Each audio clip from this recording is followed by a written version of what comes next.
বৈশ্বিক অস্থিরতা ও জ্বালানি সংকটের প্রেক্ষাপটে দেশে তেল সরবরাহ ব্যবস্থাকে সুশৃঙ্খল করতে ফুয়েল পাস বিডি নামে একটি মোবাইল অ্যাপ চালু করেছে সরকার। বাংলাদেশ পেট্রোলিয়াম কর্পোরেশন বিপিসি পরীক্ষামূলকভাবে এই সেবাটি প্রথমে রাজধানীতে চালু করলেও এখন তা সম্প্রসারণ করে দেশের বিভিন্ন শহর ও জেলায় কার্যক্রম বিস্তৃত করা হয়েছে।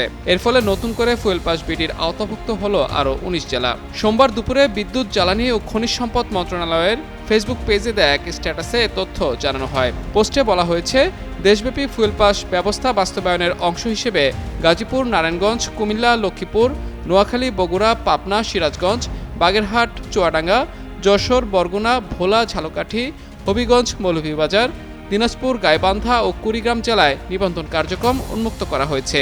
এর আগে গত ১৮ এপ্রিল এক বার্তায় ঢাকা মহানগর, চাঁদপুর, চট্টগ্রাম মহানগর, বরিশাল মহানগর, খুলনা মহানগর, রাজশাহী মহানগর ও ময়মনসিংহে অ্যাপটি নিবন্ধনের জন্য উন্মুক্ত করা হয়।